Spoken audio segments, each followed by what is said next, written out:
समस्त सुधीजनों को सादर नमन। इसमें कोई संदेह नहीं कि विश्व की विचारधाराओं को और विश्व संस्कृति को भारत का अप्रतिम योगदान रहा है और भारत के दार्शनिकों ने, मनीषियों ने विचारों के वैश्विक इतिहास पर अपनी अमिट छाप छोड़ी है। कई ऐसे चिंतक, मौलिक विचारक हमारे देश में हुए जिन्होंने चिंतन के क्षेत्र में सर्वथा नए प्रस्थान रचकर विश्व की विचार परंपराओं को अनूठा योगदान दिया। हम प्रायः आयुर्वेद, ज्योतिष, गणित, खगोल शास्त्र और सृष्टि विद्या, वेदांत जैसे विषयों पर भारत का जो मौलिक और विशिष्ट योगदान विश्व को है, उसकी चर्चा करते हैं। पर कतिपय अन्य अत्यंत ही महत्वपूर्ण अनुशासनों को दरकिनार कर दिया जाता है, विचार उन पर नहीं किया जाता है। उनके संबंध में मैं बात करता रहा हूँ। उनमें से एक नाट्यशास्त्र है जिसका विश्व संस्कृति के निर्माण में सर्वथा अप्रतिम योगदान रहा है। तो कला के क्षेत्र में भरत मुनि के नाट्यशास्त्र का संपूर्ण विश्व के कला क्षेत्र को अनोखा योगदान रहा है और अभी भी उसकी संभावनाएं चरितार्थ हो रही है। एक दूसरा विषय भाषा शास्त्र और भाषा दर्शन है। उस पर चर्चा बहुत कम होती है, पर जिन विषयों का जिन अनुशासनों में, जिन विषयों में, जिन शास्त्र परंपराओं में भारत का योगदान विश्व संस्कृति के निर्माण में, विश्व के वैचारिक इतिहास, वैचारिक संस्कृति के निर्माण में सर्वथा अनोखा रहा है, उनमें सबसे पहले भाषा शास्त्र और भाषा चिंतन को रखा जाना चाहिए। इस दृष्टि से एक बड़े विचारक भारत में हुए चौथी पांचवी शताब्दी के आसपास, आज से 1500 वर्ष पूर्व, जिन्हें भर्तृहरि के नाम से जाना जाता है। और उनका वाक्यपदीयम, यह जो ग्रंथ है, यह पूरे विश्व के वैचारिक इतिहास में इस समय उसने जिस प्रकार की उथल पुथल उत्पन्न की है, विचारों के महासागर पर जो आंदोलित किया है लहरों को उसने, उस दृष्टि से भर्तृहरि पूरी विश्व की विचार परंपराओं में भाषा चिंतन, भाषा शास्त्र की दृष्टि से 20वीं शताब्दी में केंद्र में आ गए। भर्तृहरि ने व्याकरण को एक दर्शन के रूप में प्रतिष्ठित किया और यह बहुत बड़ी घटना मानी जानी चाहिए। पश्चिम में तो बहुत बाद में जाकर, भर्तृहरि के 1500 साल बाद 20वीं शताब्दी के उत्तरार्ध में देरिदा, फूको जैसे उत्तर आधुनिक विमर्शकों ने इस बात को स्वीकार किया कि भाषा दर्शन एक विषय हो सकता है और फिलॉसफी ऑफ ग्रामर जैसे विषय की चर्चा की जाने लगी और देरिदा ने ग्रामेटोलॉजी नाम से किताब लिखी। भारत में भाषा दर्शन की जो परंपरा है वह ऋग्वेद से चली आ रही है और उसके अत्यंत ही महत्वपूर्ण सूत्र तो वैदिक वाङ्मय में मिल जाते हैं। उनका अंकुरण पाणिनि और पतंजलि जैसे वैयाकरणों के ग्रंथों में हुआ और उसका किंचित सैद्धांतिक प्रस्फुटन महाभारत में भी हुआ, जो विचार परंपराओं का बड़ा विश्वकोश है।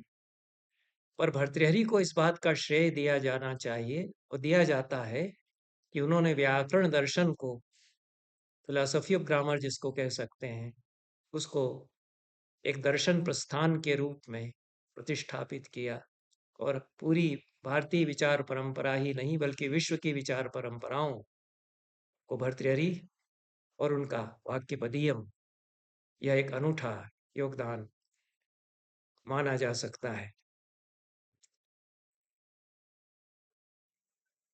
भर्तृहरि का एक मौलिक विचारक के रूप में इस क्षेत्र में अमिट स्थान है। भर्तृहरि के व्याकरण पर दो अन्य ग्रंथ भी प्राप्त होते हैं। एक तो महाभाष्य की त्रिपदी दीपिका टीका जो अधूरी मिलती है, तथा शब्द धातु समीक्षा नाम से दूसरा ग्रंथ। कुछ अन्य ग्रंथों के प्रणेता भी भर्तृहरि को माना जाता है, जिसके संबंध में ऐकमत्य नहीं है। मीमांसा सूत्र वृत्ति, वेदांत सूत्र वृत्ति आदि भर्तृहरि ने लिखे थे, ऐसी कहीं परंपरा है। और दूसरी जो परंपरा सुविदित है भर्तृहरि नाम के कवि के संबंध में है। 3 शतक भर्तृहरि के नाम से मिलते हैं, नीति शतक, श्रृंगार शतक और वैराग्य शतक। एक परंपरा में भर्तृहरि के 12 शतक काव्यों का उल्लेख हुआ है। भर्तृहरि के नाम से कई विचारक या रचनाकार संस्कृत परंपरा में हुए और भर्तृहरि एक प्राचीन सम्राट भी थे, जिन्हें अनुश्रुतियों में उज्जैनी के राजा विक्रमादित्य का समकालीन माना जाता है। लोक कथाएं भर्तृहरि के संबंध में अनेक प्रचलित हैं। भारत के अनेक क्षेत्रों में भर्तृहरि की गाथाएं गाई जाती हैं। मध्य प्रदेश में, छत्तीसगढ़ में, उत्तर प्रदेश के अनेक अंचलों में ये जो लोक गाथाएं गाई जाती हैं, लोकनाट्य परंपरा में भी भर्तृहरि का स्वांग होता है। मालवा में माछ में भर्तृहरि का स्वांग किया जाता है। इन सारी लोक कथाओं में, लोक गाथाओं में, लोकनाट्य परंपराओं में भर्तृहरि का संबंध गुरु गोरखनाथ के साथ माना जाता है। ऐतिहासिक दृष्टि से तो राजा भर्तृहरि यदि विक्रमादित्य के समकालीन हैं, तो गुरु गोरखनाथ जो 9वीं शताब्दी में हुए, उनके साथ उनका संबंध नहीं जोड़ा जाना चाहिए। कवि भर्तृहरि का भी संबंध गुरु गोरखनाथ के साथ कैसे जोड़ा जा सकता है, जिन्होंने नीति शतक, श्रृंगार शतक तथा वैराग्य शतक, ये 3 शतक काव्य लिखे।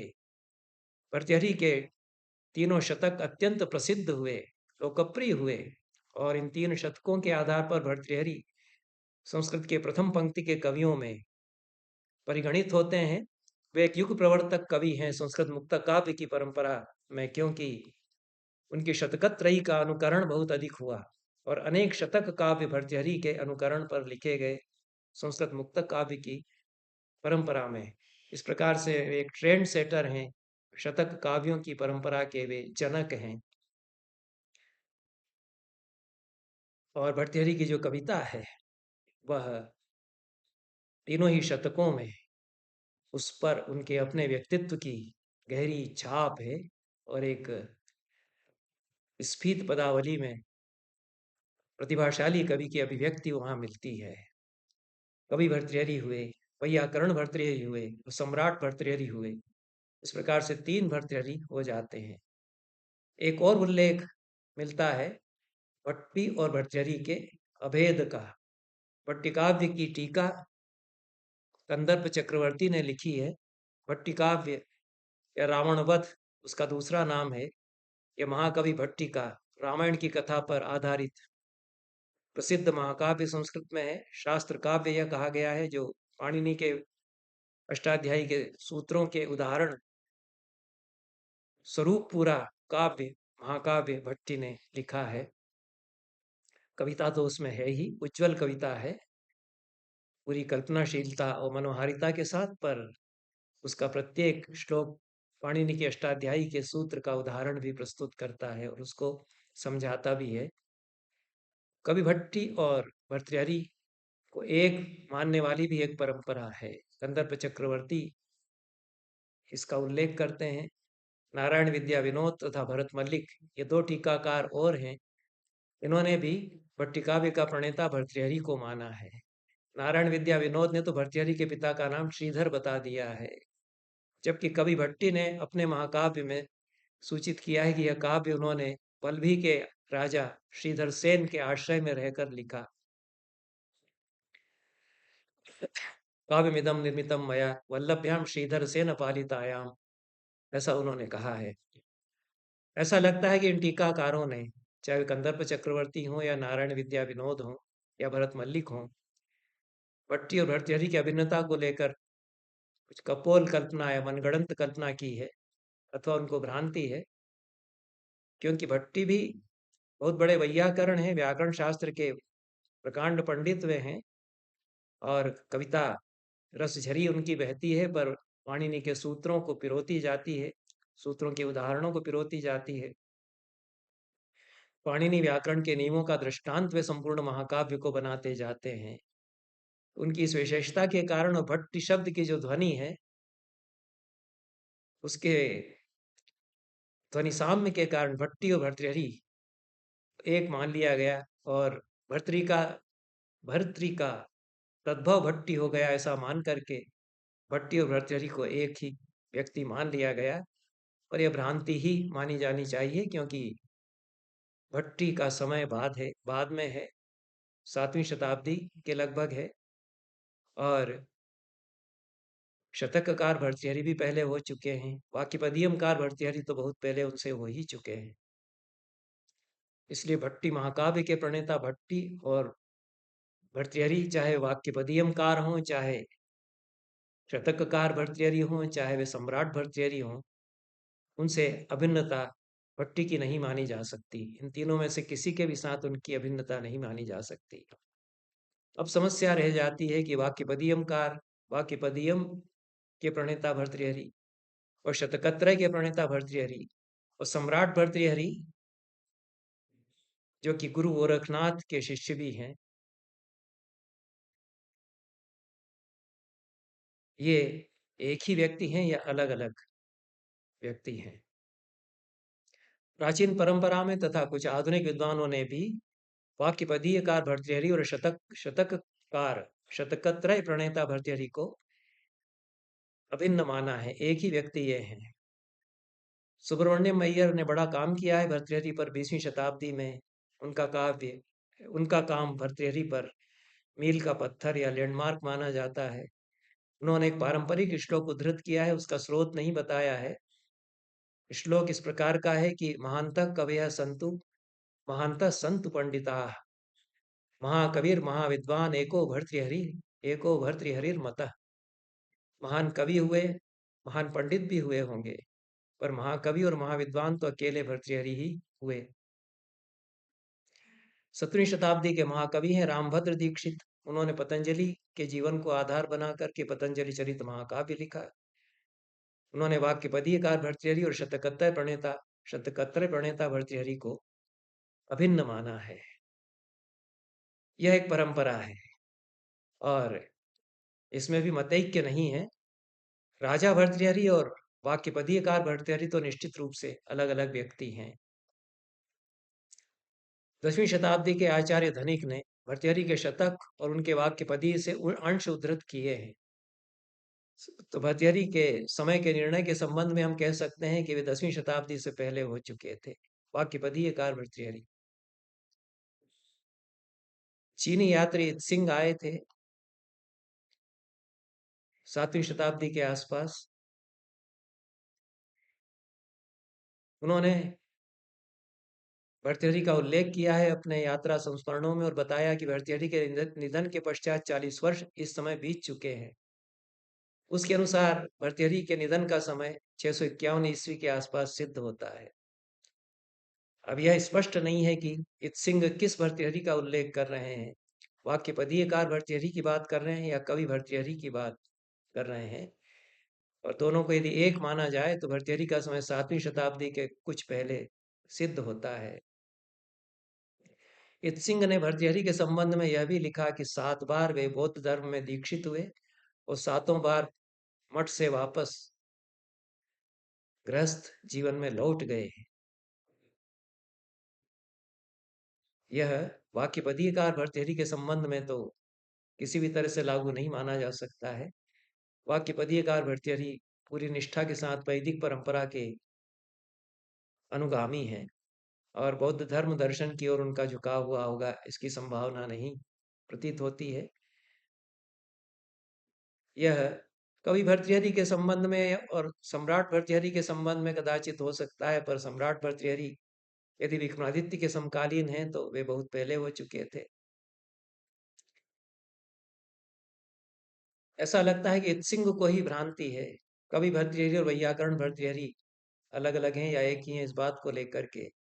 और कवि भर्तृहरि और वैयाकरण भर्तृहरि भी एक व्यक्ति नहीं हो सकते। कुल मिलाकर के सम्राट भर्तृहरि, कवि भर्तृहरि और वाक्यपदीयकार भर्तृहरि, ये तीनों अलग अलग व्यक्ति ही मानना समीचीन प्रतीत होता है। और तीनों का समय भी अलग अलग सिद्ध होता है, पर वाक्यपदीयकार भर्तृहरि का समय काफी कुछ निर्धारित हो जाता है। सुब्रमण्यम अय्यर ने उचित ही शतककार या कवि तथा वैयाकरण भर्तृहरि को अलग अलग व्यक्ति माना है। उनके अनुसार कवि भर्तृहरि लोक गाथाओं के नायक हो सकते हैं। वाक्यपदीयकार या वैयाकरण भर्तृहरि लोक गाथाओं के नायक नहीं हैं। और एक शास्त्रकार के रूप में इस प्रकार की लोक गाथाओं में उनका चरित्र समंजस नहीं हो पाता है, नहीं हो सकता है। वैयाकरण भर्तृहरि के गुरु वसुरात, गुरु के रूप में वसुरात का नाम मिलता है। और वसुरात का समय 430 ईस्वी से 490 ईस्वी के बीच में सुब्रमण्यम अय्यर मानते हैं। तदनुसार वैयाकरण भर्तृहरि वाक्यपदीयकार भर्तृहरि का समय 450 से 510 ईस्वी के बीच में वे समझते हैं, बताते हैं। बौद्ध दार्शनिक दिंगनाग का समय 480 ईस्वी से 540 ईस्वी के बीच है। और दिंगनाग ने भर्तृहरि की कारिकाओं का अपने ग्रंथों में उपयोग किया है।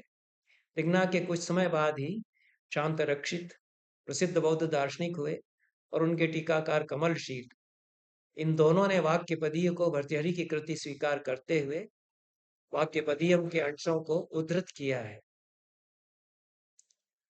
काशिका वृत्ति पातंजल महाभाष्य के बाद व्याकरण के क्षेत्र में सर्वाधिक महत्वपूर्ण बृहत्काय कृति मानी जाती है।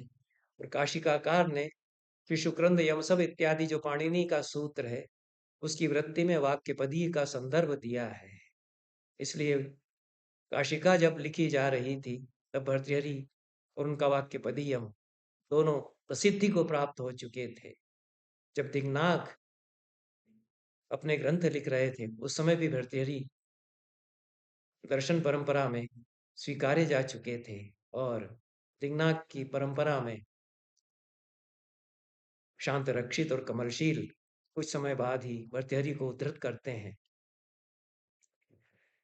शतपथ ब्राह्मण पर अपने भाष्य में हरि स्वामी ने वाक्यपदीयम की पहली कारिका अनादि निधनम ब्रह्म शब्द तत्वम यदक्षरम इत्यादि को उद्धृत किया है। इसलिए वाक्यपदीयकार भर्तृहरि हरि स्वामी से पहले हो चुके थे। और इसी कारिका को कुमारिल भट्ट ने भी उद्धृत किया है, इसलिए कुमारिल भट्ट से भी वे पहले हो चुके थे। तब निश्चित रूप से वाक्यपदीयकार भर्तृहरि 6ठी शताब्दी के पहले हो चुके थे। योग सूत्र पर व्यास भाष्य मिलता है। व्यास भाष्य में भी भर्तृहरि की कारिकाओं को 2 स्थानों पर संदर्भित किया गया है। पीवी काणे ने भाष्यकार व्यास का समय 5वीं शताब्दी माना है। और 6ठी शताब्दी के पूर्वार्ध में अष्टांग हृदय नामक आयुर्वेद ग्रंथ के रचयिता वाग्भट हुए। वाग्भट के शिष्य इंदु ने वाक्यपदीयम के 2 श्लोक उद्धृत किए हैं। इन सारे उल्लेखों के आधार पर वाक्यपदीयकार भर्तृहरि का समय 400 ईस्वी के आसपास सिद्ध होता है। और कवि भर्तृहरि से उनकी अभिन्नता प्रमाणित नहीं हो पाती, सम्राट भर्तृहरि से भी उनकी अभिन्नता प्रमाणित नहीं हो पाती। पर वाक्यपदीयकार भर्तृहरि निश्चित रूप से 400 ईस्वी के आसपास हुए, यह हम कह सकते हैं। वाक्यपदीयम अत्यंत प्राचीन काल से ही बौद्ध, जैन और ब्राह्मण परंपरा के शास्त्रीय ग्रंथों में बहुशः उद्धृत होता आया है और अनेक टीकाएं उसकी लिखी गई। भर्तृहरि के समय से लगभग भर्तृहरि जब हुए उसके आसपास ही उस पर टीकाएं लिखी जाने लगी। और आधुनिक काल तक भर्तृहरि के वाक्यपदीयम पर अच्छी टीकाएं लिखी जाती रही। टीका ग्रंथों में, संस्कृत के शास्त्रीय ग्रंथों में, दर्शन के ग्रंथों में भर्तृहरि के वाक्यपदियम से कारिकाएं बहुशः उद्धृत होती रही हैं। वाक्यपदियम का जो समीक्षित पाठ संस्करण तैयार करने का उपक्रम हुआ है, उसमें भर्तृहरि के जितने उद्धरण हैं अन्यान्य ग्रंथों में, उनसे मिलान प्राय नहीं किया जाता और इस पर कार्य अभी होना शेष है। वाक्यपदियम की जो टीकाएं, प्रमुख टीकाएं हैं, उनमें से एक वृत्ति वाक्यपदियम पर मिलती है। इसके प्रणेता हरिवृषभ हैं। यह सबसे पुरानी टीका वाक्यपदियम पर है और केवल वृत्ति इसको कहा जाता है, केवल टीका भी इसको कहा जाता है। यह पहले कांड पर तो पूरी मिलती है। जो 3 कांड हैं वाक्यपदियम में, उनमें से पहले कांड पर यह पूरी है, दूसरे कांड पर कुछ ही अंश इसके प्राप्त हैं। एक दूसरी टीका लघुवृत्ति के नाम से मिलती है। इसके प्रणेता भी हरिवृषभ कहे गए हैं। इस तरह से वृत्ति या टीका और दूसरी लघुवृत्ति, ये 2 टीकाएं तो हरिवृषभ की हैं, जो कि पूरी नहीं मिलती हैं। पर दोनों ही टीकाएं अत्यंत ही महत्वपूर्ण हैं और ऐसा लगता है कि वाक्यपदियम की जो बारीकियां हैं, उसको वृत्तिकार या टीकाकार या लघुवृत्तिकार जो हरिवृषभ है, ये बहुत अच्छी तरह से समझते हैं और इस ग्रंथ की बारीकियों को ये हरिवृषभ की टीका जिस तरह से खोलती है, उस तरह से अन्य टीकाएं नहीं खोलती। आधुनिक व्याख्याकारों में पंडित चारुदेव शास्त्री, जो 20वीं शताब्दी के मूर्धन्य वैयाकरणों में से एक हैं, उन्होंने अनेक संदर्भों के आधार पर यह सिद्ध करने का प्रयास किया है कि वृत्ति तथा लघुवृत्ति के प्रणेता हरिवृषभ और भर्तृहरि एक ही व्यक्ति है। वास्तव में भर्तृहरि ने ही हरिवृषभ के नाम से वृत्ति और लघुवृत्ति लिखी है, ऐसा चारुदेव शास्त्री मानते हैं। दूसरी ओर रघुनाथ शर्मा हैं, जो अम्बाकर्त्री टीका में हरिवृषभ की व्याख्याओं में असंगतियां बताते हैं और वे इन दोनों को पृथक पृथक व्यक्ति मानते हैं। एक दूसरी टीका प्रकाश नाम से वाक्यपदियम पर मिलती है और प्रकाश नाम से वस्तुतः 2 टीकाएं वाक्यपदियम पर मिलती हैं, दोनों ही अधूरी हैं। एक के प्रणेता तो पुण्यराज हैं।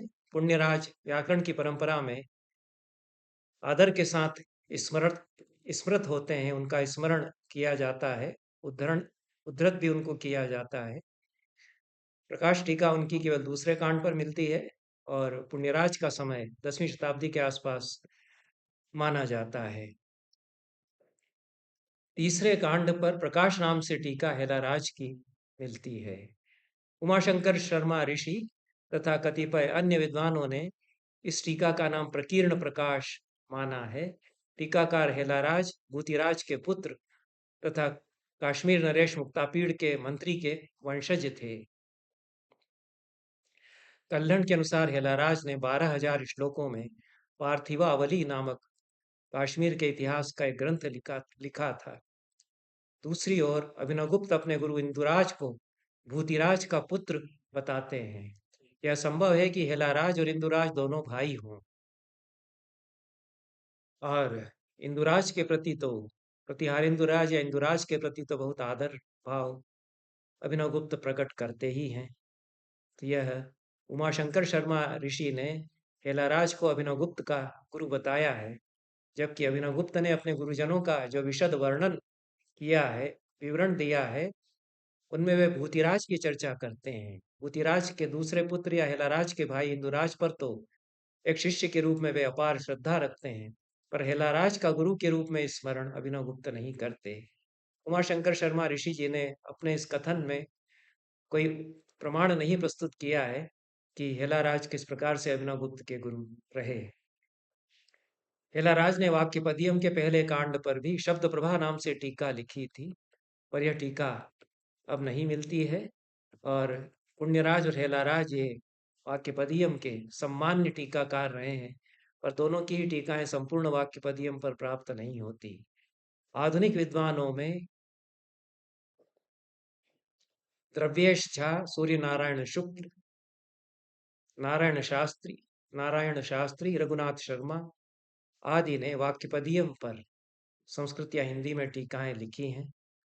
इनमें से रघुनाथ शर्मा की अम्बा कर्तरी व्याख्या वाक्यपदियम पर विशद विमर्श प्रस्तुत करती है और यह 20वीं शताब्दी में व्याकरण पर हुए सबसे बड़े कार्यों में से भी एक रघुनाथ शर्मा का यह कार्य माना जा सकता है। शर्मा जी ने वाक्यपदियम के साथ साथ हरिवृषभ की वृत्ति पर भी टिप्पणियां की हैं और तीसरे कांड पर हेलाराज के प्रकीर्ण प्रकाश टीका को भी उन्होंने अम्बाकर्त्री व्याख्या में अपना टीका का विषय बनाया है। आधुनिक दृष्टि से अनेक विद्वानों ने वाक्यपदियम पर बहुत महत्वपूर्ण कार्य किया। इनमें जैसा मैंने पहले नाम लिया, सुब्रमण्यम अय्यर का कार्य बहुशः उद्धृत होता है और अत्यंत ही महनीय कार्य उनका है। उनका बड़ा ग्रंथ भी अंग्रेजी में वाक्यपदियम पर है और पूरे वाक्यपदियम का अंग्रेजी अनुवाद भी उन्होंने टिप्पणियों सहित किया। गुजराती में जयदेव भाई शुक्ल का अनुवाद है वाक्यपदियम पर। इतनी सूचनाएं वाक्यपदियम के संबंध में प्रारंभिक जानकारी के रूप में प्रस्तुत करते हुए मैं